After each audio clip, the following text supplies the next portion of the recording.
Hi everyone, I'm Kevin Kerrigan.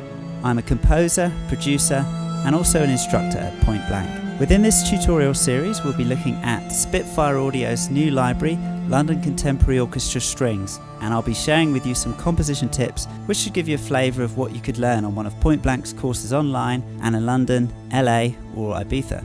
You can check out their full range of courses at pointblankmusicschool.com. Unlike other string libraries, the sounds of LCO are recorded bone dry, well, dry-ish. There is a little room, which is actually a good thing as it gives this an intimate, kind of honest feel, and the sounds are really clear and present sounding in your mix. It's actually more useful that it's dry, really. And of course, if you want more reverb on these sounds, you could always add an impulse response reverb of your choice. For example, Logic, there's Space Designer, and there are many presets here in Space Designer of kind of halls and so on. Or if you want a really sort of Hollywood sound, I find the T600 natural hall sound is really good for that type of thing. And also there's the Samplicity Bricasti, of course, which has some good sounds in it, such as the natural hall sound. So let's hear a little bit of this T600 sound, which is a fairly sort of typical Hollywood type hall sound.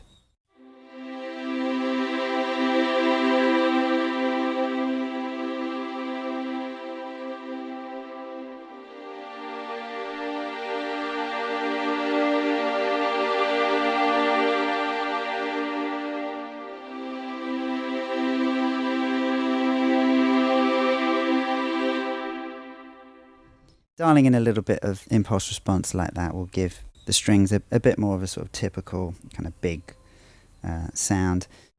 And of course, if you're on Cubase, there's Reverence, and on Ableton there's Convolution Reverb Pro, and of course other third-party ones such as Altiverb. Another useful time to add a little hint of reverb is if you're doing a kind of solo line, and it just helps give those notes a little bit more sustain.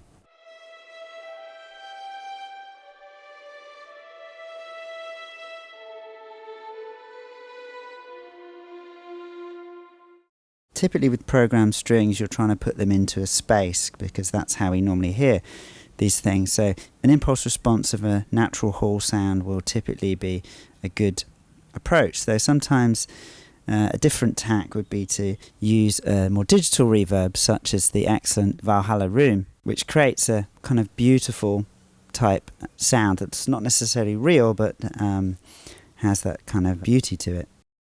Given the kind of experimental ethos of LCO, it's worth even taking that approach in, for example, your use of reverb. For example, using unusual patches from a digital reverb such as Valhalla.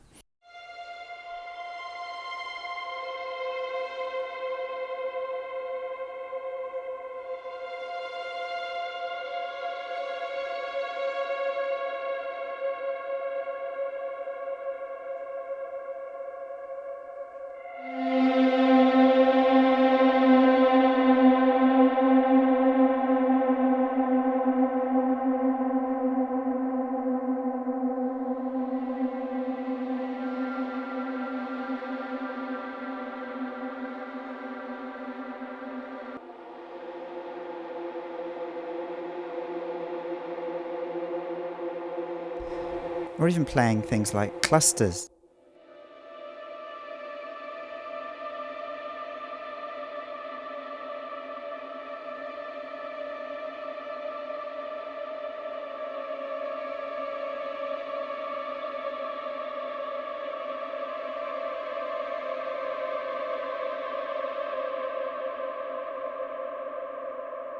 Or trying out some more unusual impulse responses, such as the warped effects in Space Designer.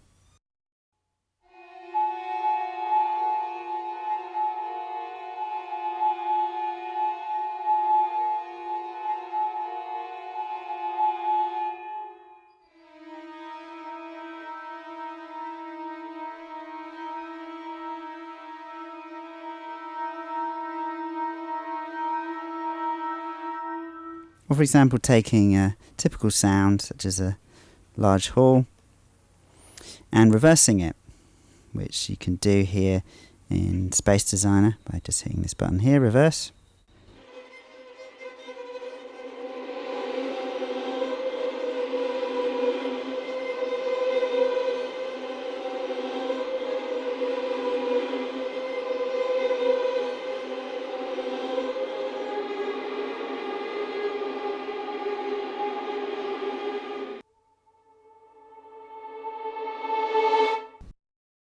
which can be useful for creating some kind of nice crescendos and riser effects, especially if you combine the things of such as an interesting articulation such as trem sol pont, a cluster of notes, and a reversed impulse response reverb.